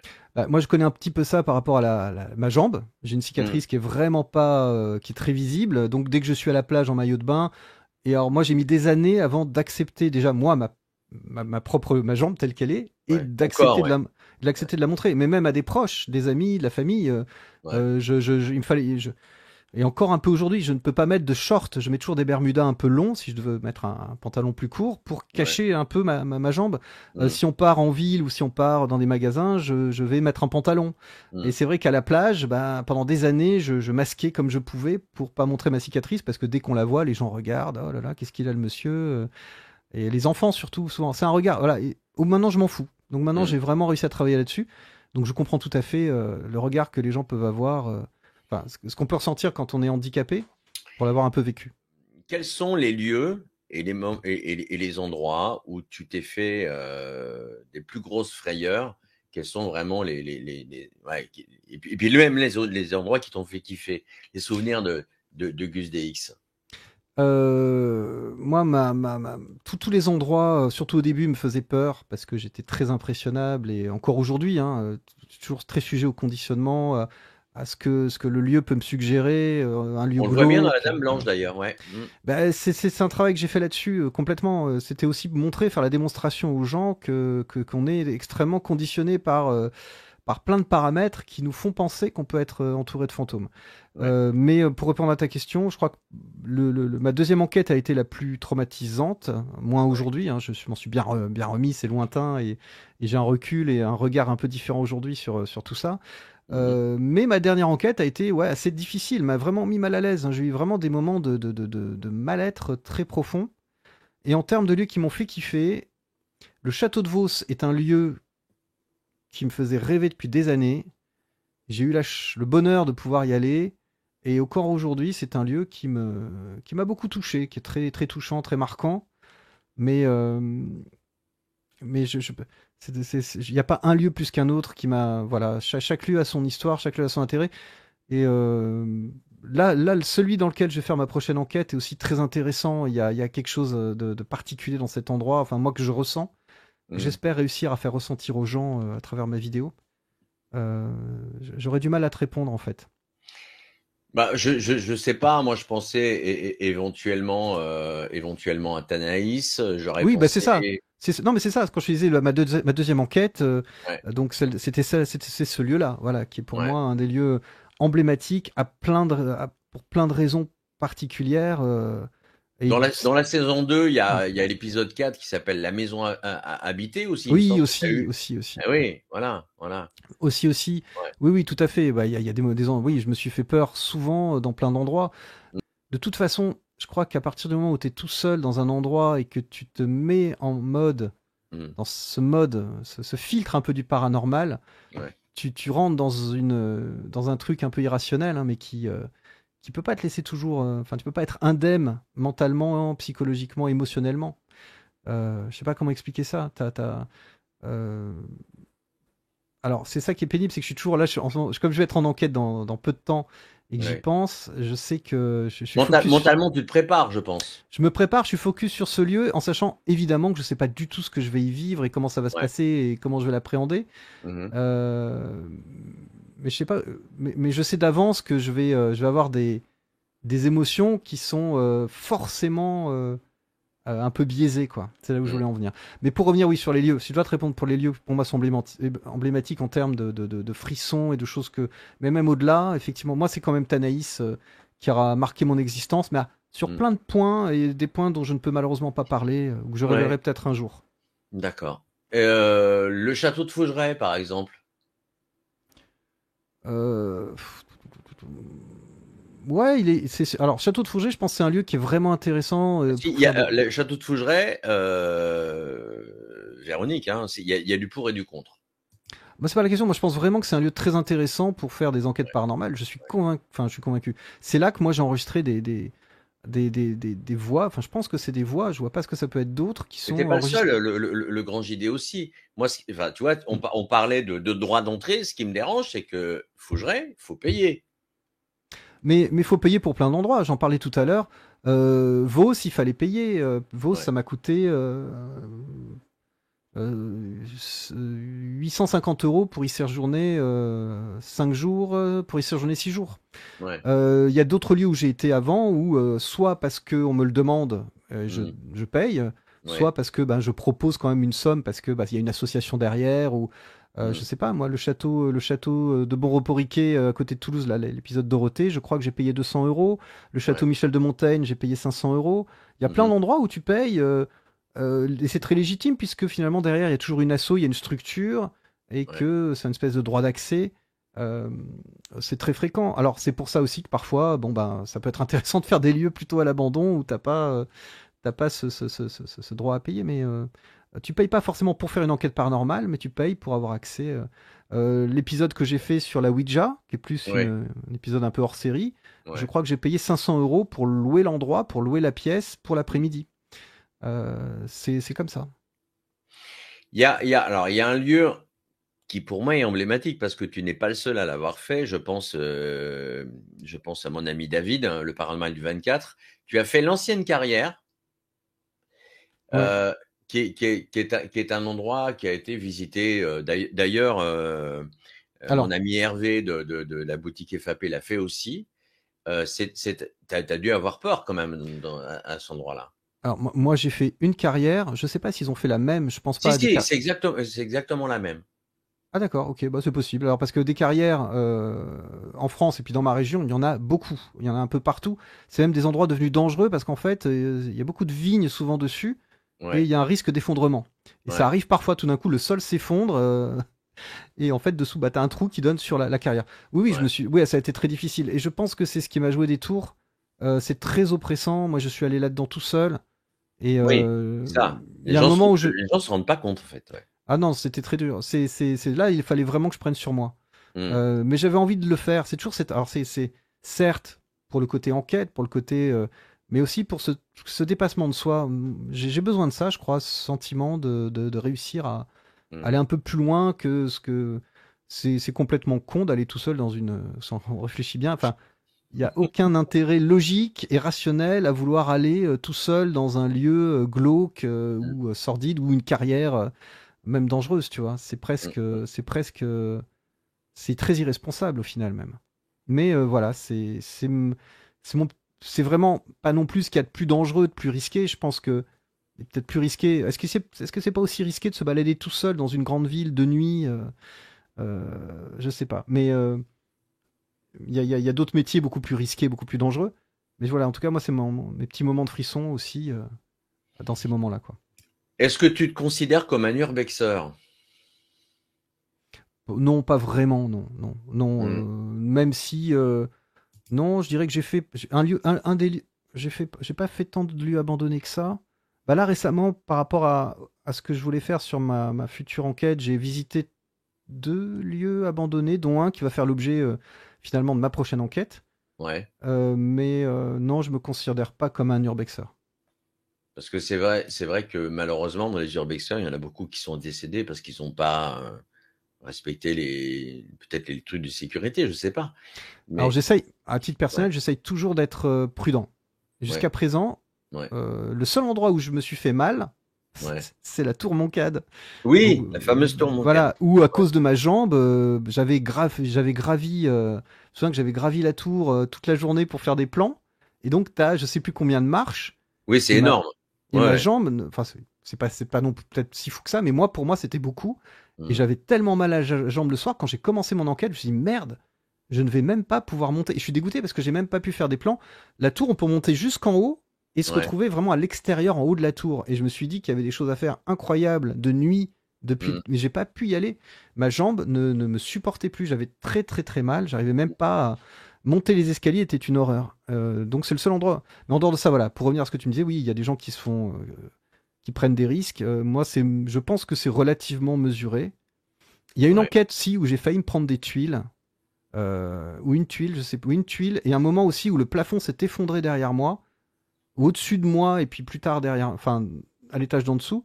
C'est vrai que là, ce jour-là, j'avais pris des risques. Je suis retourné dans ce château. Et aujourd'hui, c'est même plus une ruine, c'est une épave. Enfin, ouais, j'ai pris des risques parfois. J'ai eu de la chance. Donc, faut faire attention, effectivement. Ouais. Si tu as justement des conseils à donner pour quelqu'un qui veut se lancer dans le paranormal, quels seraient-ils? Euh, Il y a tellement de paramètres. Il y a le paranormal, mais il y a les vidéos. Ça dépend. S'il veut faire, entre guillemets, juste, enfin, essentiellement du paranormal, et Hmm, pas forcément des vidéos sur YouTube, c'est d'essayer de garder un peu de rationalisme quand même, hmm, tout en donnant sa chance à la possibilité que tout puisse arriver, parce que finalement c'est ça. Tu hmm, sais, l'appareil que j'ai fabriqué là justement pour ma dernière enquête et sur lequel j'ai fait une vidéo récemment, hmm. beaucoup de gens ne comprennent pas son principe, mais au final, il n'est pas différent des autres appareils qu'on utilise dans le paranormal. C'est des appareils qu'on détourne. Dans le paranormal, il y a beaucoup de jouets qui sont, par exemple, Kinect, qui permet de faire cette caméra SLS. À la base, Hmm. c'est un accessoire pour le jeu vidéo. Donc, ce que je veux dire, c'est que tout est envisageable finalement. Toutes les hypothèses sont possibles. Tous les appareils sont possiblement utilisables. euh, et quand je dis ça, c'est par rapport à cette ouverture d'esprit qu'il faut quand même s'efforcer d'avoir. Et Ouais, que, mais qu'en même temps, je pense que c'est important. Moi maintenant, enfin en tout cas, c'est maintenant comme ça que je vais essayer de travailler. C'est-à-dire vraiment partir du principe que pourquoi pas, un grand pourquoi pas, ouais, mais en ayant toujours en conclusion un peu de rationalisme. Pourquoi pas, mais attention. Donc de la prudence dans ce qu'on croit, dans ce qu'on pense. Mais c'est facile à dire, c'est beaucoup plus difficile. Je pense qu'il faut beaucoup de temps. Et en ouais. fait, voilà, moi, c'est le conseil que je pourrais donner surtout aux gens qui regardent du paranormal ou même les gens qui sont dans cette sphère-là, c'est Hmm, d'avoir bien conscience que personne ne peut commencer dans ce domaine-là en étant parfait, en ayant la, hum, la maturité nécessaire, les acquis nécessaires, la psychologie, le mental. Ça s'acquiert au fil du temps. Parfois, ça s'acquiert pas du tout. Je dis pas hmm. que moi c'est le cas. Moi, mais je pense qu'il faut laisser le temps au temps et être compréhensif envers les gens qui pratiquent le Hmm. paranormal. Se dire, bon, bah lui, il fait peut-être des erreurs. Lui, il a pris une mauvaise voie. Lui, il est pas assez ceci ou il est pas assez cela, mais c'est son chemin déjà. Mais en plus, peut-être qu'il va acquérir des nouvelles choses avec le temps. On peut pas demander à quelqu'un, dès sa première enquête, de sortir la vidéo parfaite, avec les bonnes conclusions, la bonne vision des choses. Enfin voilà, c'est un peu même ce que je pense aujourd'hui. Il faut être. C'est marrant parce que quand je t'écoute, j'ai l'impression que tu te fais aussi une auto-analyse de Mais ce que tu totalement. fais. Ouais. Ah ben totalement, totalement. Parce que moi j'ai commencé, ma première enquête a été extrêmement décriée comme les suivantes. Et c'est là que et aujourd'hui je me rends compte que les gens, c'est facile finalement de critiquer quelqu'un qui débute dans un domaine et qui n'a absolument aucune expérience, Ouais. absolument rien vécu, qui est un Hmm, peu un des seuls à faire ça et qui a pas beaucoup d'autres, qui a pas de garde-fous et puis qui a pas beaucoup ouais. d'autres. Voilà, et c'est pour ça que par rapport à ce que tu me demandais, quel conseil tu donnerais à quelqu'un qui débute, Ouais. c'est pas tant à lui que je donnerais des conseils, parce qu'il y a pas, mais c'est plutôt aux gens qui regarderaient ce qu'il va faire. Soyez Hmm. indulgents avec lui. Faut être indulgent avec les gens. Euh, et éventuellement, voilà, si ce qu'il fait ne vous intéresse pas ou ne vous paraît pas être en phase avec ce que vous pensez, croyez ou attendez, bah, ne le Hmm. regardez pas et allez voir ailleurs. Vous trouverez ailleurs ce qui vous intéresse. Le mot paranormal et le monde du paranormal. Alors, la communauté, enfin, on va dire du paranormal, qu'est-ce que tu en penses depuis en 10 années? Comment ça a évolué? Et est-ce que tu vois un avenir par rapport à tout ça? Alors, moi, à partir du moment où j'ai commencé, j'ai découvert un monde très compliqué, très difficile, dont j'avais pas conscience et où j'ai essayé moi aussi pas de trouver ma place, mais dans lequel j'ai évolué et en étant moi-même parfois malmené ou en moi-même malmenant d'autres personnes ou moi-même en faisant des erreurs. Mais j'étais très vite. Enfin, j'ai découvert beaucoup d'acharnement, beaucoup de choses enfin, très difficiles à vivre. Euh, et ça rejoint ce que je disais tout à l'heure, mais il m'a fallu du temps pour comprendre ça, c'est qu'aujourd'hui, je pense qu'il faut vraiment... faudrait que les gens prennent ça un peu moins au sérieux. Vous allez trouver ça bizarre, hein, peut-être, si vous m'écoutez, mais je pense que les gens ont trop d'attentes envers des youtubeurs vidéastes. Ouais. euh, et c'est ce que j'ai raconté, enfin, c'est un commentaire que j'ai laissé à quelqu'un récemment sous ma chaîne, en disant Ouais. il y a trop d'attentes envers nous, ça met une pression folle, comme si un vidéaste comme moi allait révolutionner notre compréhension du monde, aller révéler des preuves que là où des chercheurs n'ont jamais rien trouvé. On est juste des vidéastes, on nous met trop de pression, je crois, et on se met trop de pression. Il faudrait juste voir ça avec beaucoup plus de recul en tant que spectateur, et moi le premier. Il faut voir tout ça avec beaucoup plus de recul. Non pas que tout soit faux, non pas qu'on soit dans l'erreur, c'est pas ça la question, mais juste parce que... comment dire? Tu vois où je veux en venir? Totalement. Mais là où moi je veux vraiment pointer du doigt, c'est la communauté en tant que telle. C'est-à-dire que un tel accuse un tel de faire ci, de faire là, etc. Et alors qu'avant c'était plutôt bon enfant, hein, on est bien d'accord. Non, ça n'a jamais été le cas. Avant même, moi dès ma première année, j'ai découvert des gens qui se mettaient des bâtons dans les pattes, des équipes qui s'entretuaient Oui. entre elles, des associations. Il y avait beaucoup. En fait, moi quand j'ai découvert quand j'ai commencé, il y avait beaucoup de groupes paranormaux par région, ou par département, ou par ville, et qui se tiraient dans les pattes entre eux et qui se détestaient. Donc c'est pas, non, ça a toujours été comme ça. Ça a toujours été comme ça. Et voilà, aujourd'hui, moi j'ai pris beaucoup de recul. Je côtoie personne. Vraiment, oui, vraiment personne. Et je fais mon truc maintenant dans mon coin au maximum. C'est très compliqué pour plein de raisons. Il faudrait. Et puis, sans vouloir. C'est un sujet voilà, qui m'intéresse plus tellement. En fait, le problème, c'est ça, c'est qu'à partir du moment où, enfin, tu parles de communauté du paranormal, c'est pas parce qu'on fait la même chose entre guillemets qu'on peut forcément s'entendre, être forcément amis, avoir forcément les mêmes idées, les mêmes pensées, les mêmes, voilà. On pourrait l'imaginer. Je dis pas que c'est pas. On peut avoir être enquêteur, on peut être intéressé par un domaine et pour autant pas forcément réussir à avoir totalement les mêmes idées, réussir à se comprendre, être capable de devenir ami, quoi. Donc c'est pas une obligation, c'est ça que je voulais dire. C'est vrai que je vais pas les citer parce que il y a Internet et on peut trouver ça. Il y en a plus d'un qui t'ont taclé et c'est pas pour autant que ces gens-là sont droit dans leurs bottes. Mais comment toi tu l'as vécu à l'époque? C'est vrai que certains de tes détracteurs t'ont même aidé à évoluer et même t'ont aidé un peu dans ta notoriété. Faut être clair, hein. C'est pas, je vais pas les citer exprès, hein. Mais comment toi tu l'as vécu à l'époque? Justement, le fait qu'on t'ait Ah bah, très mal. Moi, j'ai vécu beaucoup de harcèlement pendant des années, on m'a beaucoup attaqué, à tort ou à raison, mais surtout à tort, je crois. Bah, c'est très dur. Moi, j'ai vécu quelque chose de très difficile qui m'a. En fait, c'est ce qu'on dit souvent, tu sais, un animal, quand plus t'es dur avec lui, ben lui, il va devenir aussi dur, tu vois. Et c'est un peu ce qui c'est malheureusement m'est arrivé, c'est-à-dire qu'en fait, ça m'a fait en fait, tu peux devenir comme la personne. Souvent, le c'est pas, voilà, tu peux. Et c'est vrai que moi aussi, j'avais, ça a fait monter parfois de la haine en moi ou des sentiments d'injustice. Ça peut t'emmener à devenir toi aussi quelqu'un de négatif, hein. Donc aujourd'hui, heureusement, enfin moi voilà, en tout cas, en ce qui me concerne, je suis passé, je me suis détaché de toutes ces choses-là. Mais c'est des choses très dures à vivre. Pour moi, c'était très dur de passer à autre chose. Ça a pris des années. Maintenant, je m'en fous, mais complètement. Je suis dans mon truc, je fais mon truc. Et puis voilà. Enfin voilà, je pense que c'est le cas de beaucoup de gens dans le paranormal aujourd'hui. Je pense que j'ai le sentiment, et tant mieux qu'aujourd'hui on est sur quelque chose d'un peu apaisé. Il fallait passer par ces choses-là peut-être pour arriver à ça. C'est ce que je disais tout à l'heure. Aujourd'hui, je pense qu'il faut être beaucoup moins dur, beaucoup moins en attente de choses envers tous les enquêteurs. C'est pour ça que moi, je prône mes vidéos comme étant avant tout un divertissement, même si j'essaye de faire mon travail sérieusement.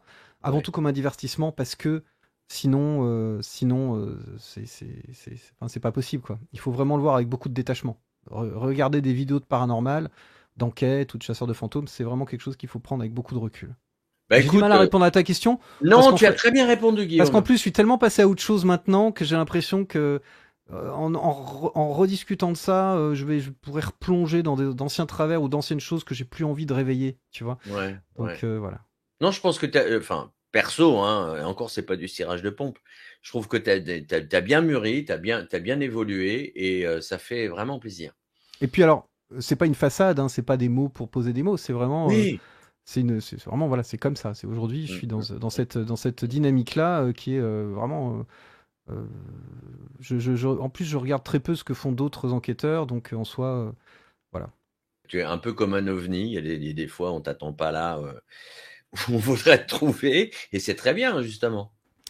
Bah, ça me fait plaisir ce que tu dis. Je sais pas si c'est vrai, mais ouais, j'aime bien En l'idée. tout cas, c'est ce que je pense et c'est ce que je vois. Bah, j'aime bien l'idée. Merci, c'est bien, c'est chouette. Donc, on arrive à la fin de cette émission. Le mot de la fin, c'est pour toi, Guillaume. Eh ben écoute, déjà merci à toi de m'avoir invité à participer à cette interview. J'espère, alors on aurait pu parler pendant des heures. Alors les gens ne savent pas, mais on a déjà discuté beaucoup avant sur plein de trucs. Et c'est vrai que c'est des sujets où on pourrait passer des heures et des heures à échanger. Qu'est-ce que je pourrais dire je sais pas moi. Parce que j'ai une phrase que j'ai trouvée il y a quelques années et que j'aime bien, c'est et qui va pas me revenir pour le coup.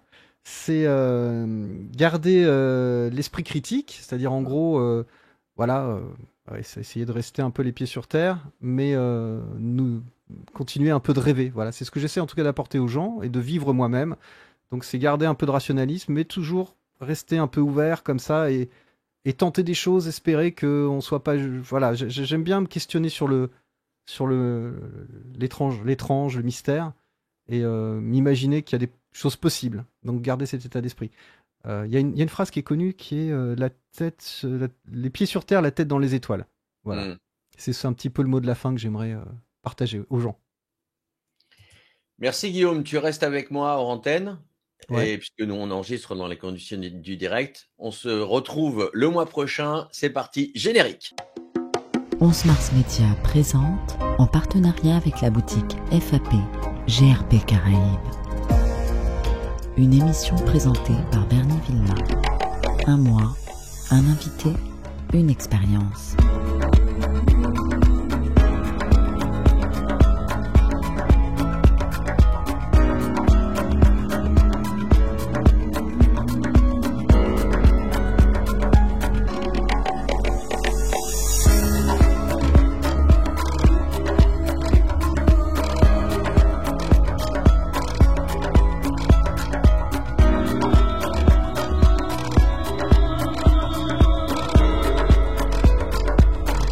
Un mois, un invité, une expérience.